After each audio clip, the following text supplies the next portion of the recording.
가정에서 드리는 온라인 예배 시간이에요. 잠깐, 아직 준비가 안 되었다고요? 그럼 함께 준비해봐요. 먼저 주변을 깨끗하게 정돈해요. 단정한 옷으로 갈아입어요. 성경책, 찬송가, 헌금을 준비해요. 누워있거나 간식을 먹지 않기로 약속해요. 다른 행동은 멈추고 예배에 집중해요. 찬양 시간에는 기쁜 마음으로 일어나서 따라해요. 성경 말씀은 함께 큰 목소리로 따라 읽어요. 설교가 끝나고 기도 후에는 큰 소리로 아멘해요. 아멘. 준비한 헌금은 따로 저금통이나 성경책에 모아두었다가 교회에 출석할 때 드려요. 예배가 끝날 때까지 경건하게 예배에 집중해요. 광고도 잘 듣고 기억해두세요. 그럼 예수님과 함께 기쁘고 행복한 예배 시간이 되기를 바라요. 자, 오늘도 함께 예배하러 나온 우리 친구들과 선생님들 모두 환영하고 축복합니다. 우리 사도신경 하심으로 10월 25일 주일 예배 하나님께 올려드리도록 하겠습니다. 전능하사 천지를 만드신 하나님 아버지를 내가 믿사오며 그 외아들 우리 주 예수 그리스도를 믿사오니 이는 성령으로 잉태하사 동정녀 마리아에게 나시고 본디오 빌라도에게 고난을 받으사 십자가에 못 박혀 죽으시고 장사한 지 사흘 만에 죽은 자 가운데서 다시 살아나시며 하늘에 오르사 전능하신 하나님 우편에 앉아 계시다가 저리로서 산 자와 죽은 자를 심판하러 오시리라. 성령을 믿사오며 거룩한 공예와 성도가 서로 교통하는 것과 죄를 사하여 주시는 것과 몸이 다시 사는 것과 영원히 사는 것을 믿사옵나이다. 아멘. 우리 함께 하나님의 사랑을 찬양함으로 나아가겠습니다. 하늘보다 높으신 그 사랑을 찬양합니다. 하늘보다 높으신 주 사랑, 바다보다 넓으신 주 사랑, 나를 향한 크고 높으신 사랑, 헛되고 헛된 그 모든 것 내게서 멀리 거두셨네. 나의 수치 찬양되었네.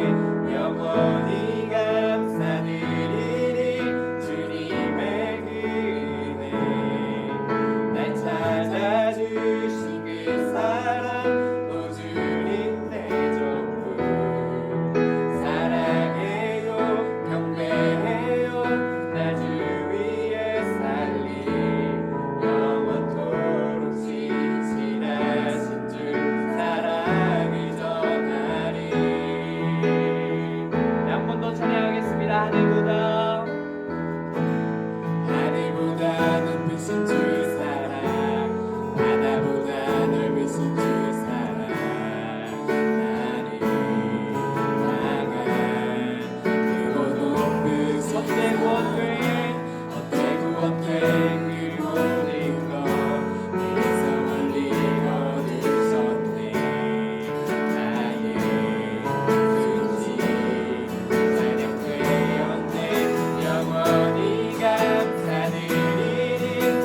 영광의 박수 올려드립니다.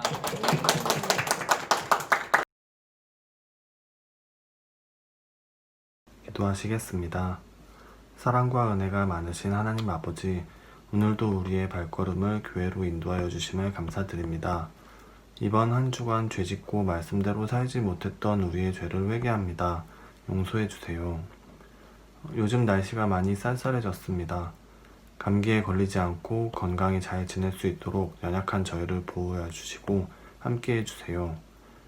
요즘 한창 저희를 괴롭히던 코로나가 다행히 잠시 잠잠해져서 다시 모여서 예배를 드릴 수 있게 되었음에 감사드립니다. 하지만 언제 또 다시 코로나가 확산될지 모르고 예배가 열렸음에도 전처럼 기쁜 마음으로 나와 예배드릴 수 없음이 너무나 안타깝습니다. 주님, 저희의 힘으로는 아무것도 할 수 없음을 고백합니다. 주님의 능력으로 이 땅을 회복시켜 주시옵시고 저희를 구원하여 주셔서 더 이상 코로나로 인해 어려움을 겪지 않도록 함께 해주세요. 오늘 말씀을 전하시는 김주찬 전도사님께 능력 더하여 주시고 듣는 우리들에게도 그 말씀 붙들고 은혜로 한 주간 말씀대로 살 수 있도록 도와주세요. 우리의 예배를 통하여서 아버지 홀로 영광 받으시길 원합니다. 예수님의 이름으로 기도드렸습니다. 아멘. 오늘 함께 나눌 하나님의 말씀은 야고보서 1장 9절에서부터 12절까지의 말씀입니다. 야고보서 1장 9절부터 12절까지의 말씀입니다. 우리 함께 읽도록 하겠습니다. 낮은 형제는 자기의 높음을 자랑하고 부한 자는 자기의 낮아짐을 자랑할지니 이는 그가 풀의 꽃과 같이 지나감이라. 해가 돋고 뜨거운 바람이 불러 풀을 말리면 꽃이 떨어져 그 모양의 아름다움이 없어지나니 부한 자도 그 행하는 일에 이와 같이 쇠잔하리라. 시험을 참는 자는 복이 있나니 이는 시련을 견디어낸 자가 주께서 자기를 사랑하는 자들에게 약속하신 생명의 면류관을 얻을 것이기 때문이라. 아멘.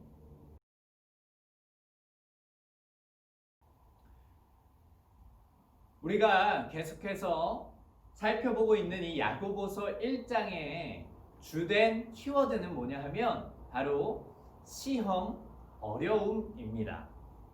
우리가 예상하지 못한 어려움과 불행한 상황, 고난의 시간은 누구에게나 찾아올 수 있고, 그러나 우리는 이러한 시험이 찾아와도 분명히 기뻐할 수 있다고 이야기를 했습니다. 시험을 통하여서 우리의 믿음이 견고해지고 우리의 믿음의 체력도 자라나기 때문입니다. 또한 하나님은 시험에 빠진 우리가 잘못된 선택을 하지 않도록 구하는 자마다 지혜를 주신다고 약속하시기까지 하셨습니다. 이것이 바로 우리가 야고보서를 계속해서 나누면서 지금까지 나누었던 말씀입니다. 그리고 뒤이어서 이제 오늘 본문이 등장을 합니다. 의심하지 말고 하나님께 지혜를 구하라고 말씀하신 다음에 바로 어떠한 것이 나오냐 하면 부와 가난에 대하여서 말씀이 나옵니다. 이렇게 부와 가난에 대해서 말씀이 나오는 걸 보니까 이 편지를 받는 사람들이, 형제들이 당하는 시험이 어떠한 것이 있었냐 하면 바로 돈의 시험이 있었나 봅니다. 예전이나 지금이나 살아갈 때에 가장 필요한 것 중 하나가 바로 돈입니다. 이 돈이라는 것이 얼마나 귀하고 소중한지 모릅니다. 먹는 것, 마시는 것, 입는 것, 또한 살아가는 집까지 돈이 없으면 아무것도 누리기가 힘듭니다. 심지어 이 교회에도 돈이 필요합니다. 교회가 사용하는 모든 전기나 또한 수도 요금이나 또한 우리 청소년 교회 친구들을 위한 간식이나 또한 교회에서 준비하는 많은 행사들을 진행하기 위해서는 공짜로 할 수가 없습니다. 다 돈이 필요한 일들입니다. 그래서 이 돈을 가지고 그냥 다짜고짜 무시해라 이렇게 이야기할 수는 없는 것입니다. 그러다가 우리는 큰 코 다칠 수 있습니다. 이 돈을 무시하는 것은 또한 인생을 망치는 지름길이 될 수도 있습니다. 그러면 우리는 돈을 어떻게 생각하고 돈을 대해야 할까요? 우리는 돈을 소중히 여겨야 하고 돈을 잘 사용하는 훈련을 해야만 합니다. 이 감리교회의 뿌리인 요한 웨슬리 목사님은 돈에 대해서 이렇게 이야기를 하셨습니다. 열심히 일해서 최선을 다해서 돈을 벌어라. 그리고 자신이 벌 수 있는 만큼 최대한 많이 돈을 벌어라. 그리고 여기서 주의할 것이 뭐냐 하면 그 많이 번 돈을 자신의 주머니에만 넣는 것이 아니라 그 많이 번 것으로 이웃에게 나누어 주어서 하나님의 사랑을 실천하라고 요한 웨슬리 목사님은 말씀하셨습니다. 이렇게 돈이 아무리 귀해도 우리는 자신만을 위해서 돈을 사용해서는 안 됩니다. 그리고 이 돈이 아무리 귀해도 우리가 섬기고 있는 바로 하나님과는 비교할 수조차 없습니다. 돈이 아무리 소중할지라도 우리가 가진 믿음과는 바꿀 수 없는 것입니다.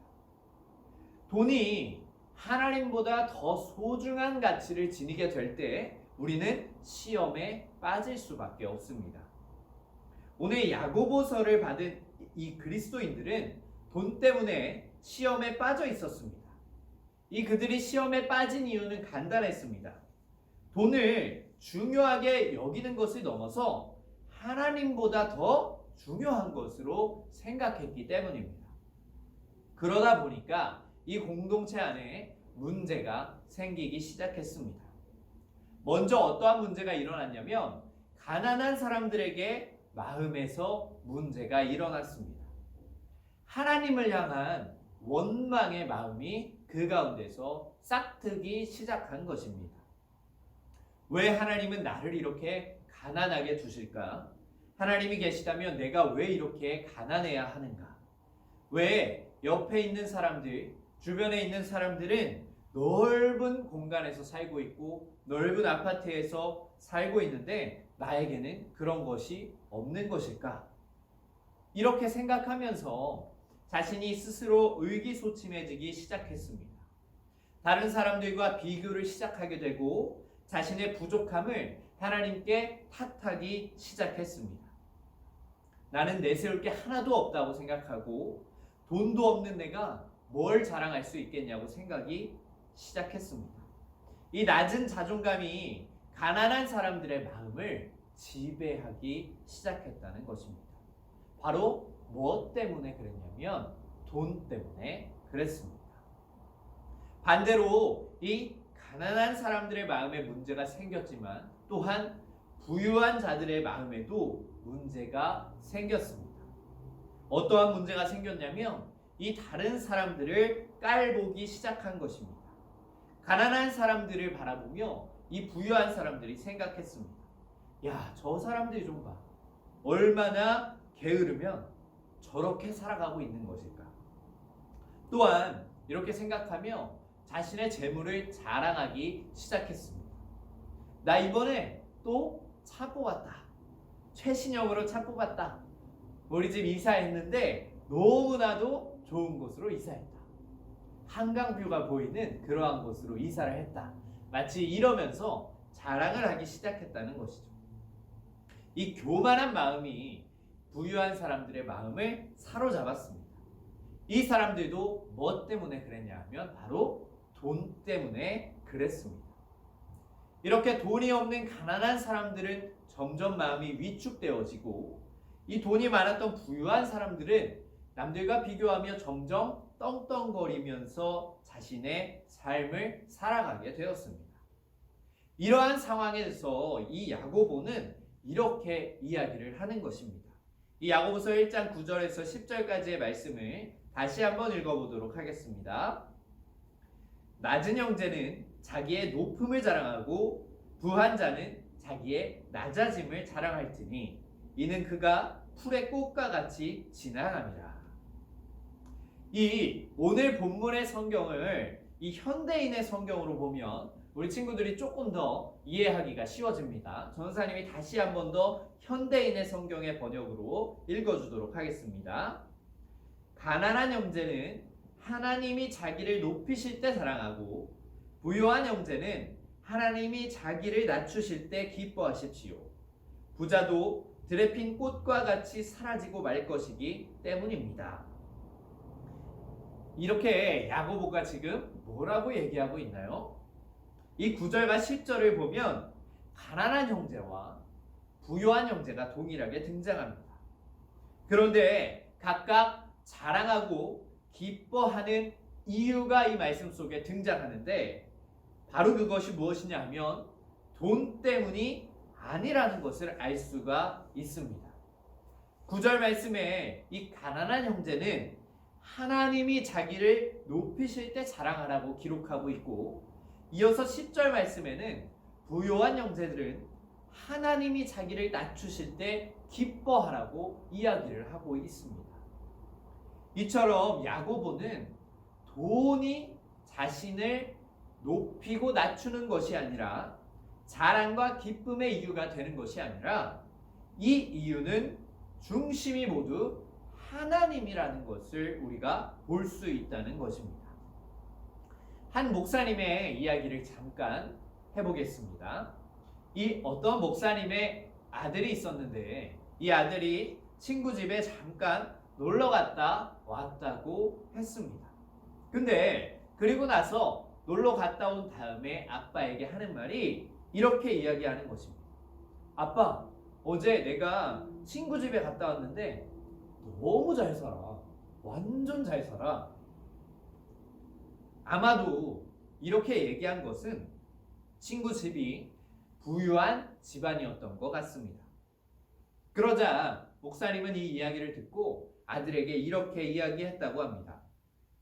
아들아, 그 친구네는 돈이 많은 것뿐이지 잘 살고 있는 것은 아니야 라고 이야기를 했다고 합니다. 이것이 무슨 말일까요? 우리는 흔히 이렇게 생각을 합니다.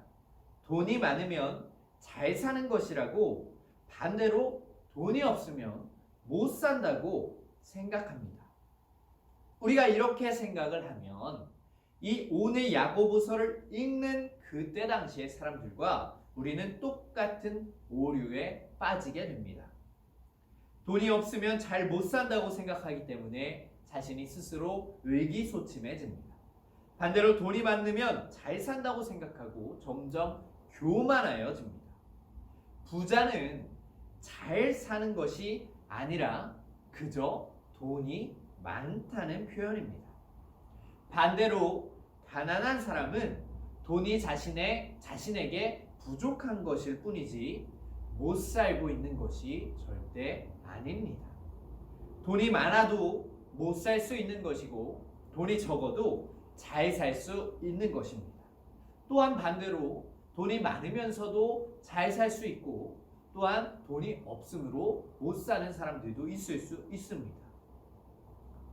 이러한 모든 결과가 이렇게 나타나는 것은 돈이 하나님보다 귀한 가치가 아닌 것을 우리가 알아야 한다는 것입니다. 부자도 가장 귀한 가치인 하나님을 놓치면 돈은 많지만 잘 못 살고 있는 인생이 되어버립니다. 반대로 이 가난한 사람도 하나님을 잘 섬기면 돈이 부족해도 그의 인생이 잘 사는 인생이 되는 것입니다. 중요한 것은 무엇이냐면 돈이 아니라 바로 하나님이라는 것입니다. 그런 면에서 오늘 야고보의 이 권면을 우리가 다시 한 번 더 생각해 봅시다. 왜 야고보는 가난한 사람들을 향해서 너희의 높음을 자랑하라고 이야기할까요? 돈은 부족할지 몰라도 그보다 더 귀한 하나님께서 가난한 사람들을 위하여서 자기 아들 예수 그리스도를 내어주었기 때문입니다. 그래서 야고보는 이렇게 말하는 것입니다. 너희가 비록 지금 가난할지라도 너희는 하나님의 아들보다 아들의 생명을 걸 정도로 너무나도 귀한 존재들이야. 그것으로 너무나도 충분한 사람들이야. 가슴을 피고 하나님의 사랑받는 사람답게 살아가야 한다고 야고보는 지금 이야기하고 있는 것입니다. 또한 부자들에게도 이야기합니다. 너희가 돈이 많을지라도 영원한 하나님의 사랑이 없다면 너희는 아무것도 아니야. 너희가 가진 집이나 돈이나 자동차나 너희가 가진 모든 재물들이 시간이 흐르면 다 결국 사라질 것들이야. 그러니 너희들은 하나님 없이 살 수 없다는 사실을 기억해야만 한다고 야고보는 부자들에게도 말하고 있는 것입니다. 이처럼 돈이 우리가 없어도 우리는 너무나도 귀한 존재들입니다. 돈이 많아도 우리는 하나님 없이는 살 수 없는 연약한 존재들입니다. 돈보다 하나님이 중요하다는 사실을 우리가 깨달을 때 그때에만 발견할 수 있는 귀한 진리인 것입니다. 그리고 야고보는 다시 말합니다. 12절 말씀에 야고보는 이렇게 말하는데 시험을 참는 자는 복이 있나니 이는 시련을 견디어낸 자가 주께서 자기를 사랑하는 자들에게 약속하신 생명의 면류관을 얻을 것이기 때문이라. 아멘. 아마 이 세상에 사는 날 동안은 돈 때문에 좌절하거나 돈 때문에 교만하여지는 일을 피할 수는 없을 것입니다. 돈이 하나님보다 중요하게 여겨지는 순간이 매일매일 우리에게 찾아올 것이기 때문입니다. 그러나 우리는 오늘 이 말씀을 기억해야만 합니다. 돈이 아무리 중요해도 하나님보다는 중요하지 않다는 것을, 돈이 없어도 우리는 하나님 앞에 너무나 소중한 존재이고 돈이 많아도 우리는 하나님 없이는 살 수 없는 존재임을 기억하시기를 바랍니다. 그렇게 이 매일의 삶 가운데 돈을 더 중요하게 여기고 싶은 그 시험을 견뎌낸다면 오늘 야고보가 약속한 대로 하나님이 주시는 이 생명의 면류관을 우리가 얻게 될 것입니다. 우리 한해비전 청소년교회 전도사님을 포함한 우리 학생들, 선생님들 모두가 돈이 전부라고 이야기하고 있는 이 세상에서 살아갈 때에 그것보다 훨씬 더 값진 하나님이라는 가치로 이 세상을 살아갈 수 있기를, 또한 그렇게 해서 하나님에게 생명의 면류관을 얻을 수 있는 우리 친구들이, 전도사님, 선생님들이 될 수 있기를 간절히 소망합니다. 우리 잠깐 기도하도록 하겠습니다. 하나님 감사합니다. 오늘도 우리가 야고보서의 말씀을 통하여서 하나님의 말씀을 듣습니다. 하나님, 지금 이 시대 가운데에 돈이 자신의 무엇보다 중요한 가치로 여기고 돈이 없으면 나는 잘 살지 못하는 것이야. 돈이 많으면 나는 잘 살고 있는 것이야. 이렇게 생각하고 살아가고 있는 시대 속에서 우리 한해비전 청소년교회 친구들이 주님, 돈보다 귀한 하나님의 가치를 알 수 있게 하여 주시옵시고, 내가 가난할지라도 하나님이 계시면 우리는 너무나 충분한 것임을 알 수 있게 하여 주시고, 또한 우리가 돈이 많을지라도 하나님이 우리 인생 가운데 없으시면 우리는 결코 아무것도 아니라는 사실을 우리가 깨달아 알 수 있게 하여 주시옵소서. 하나님, 또한 돈의 모든 것이 되는 이 세상 속에서 우리가 살아갈 때에 우리가 돈의 가치를 이기며 승리하며 나아갈 수 있는 우리 모두가 될 수 있도록 주님께서 인도하여 주시옵소서. 예수님의 이름으로 기도드립니다. 아멘.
우리 주기도문 하심으로 10월 25일 모든 예배의 순서를 마치도록 하겠습니다. 하늘에 계신 우리 아버지여, 이름이 거룩히 여김을 받으시오며 나라가 임하시오며 뜻이 하늘에서 이루어진 것 같이 땅에서도 이루어지이다.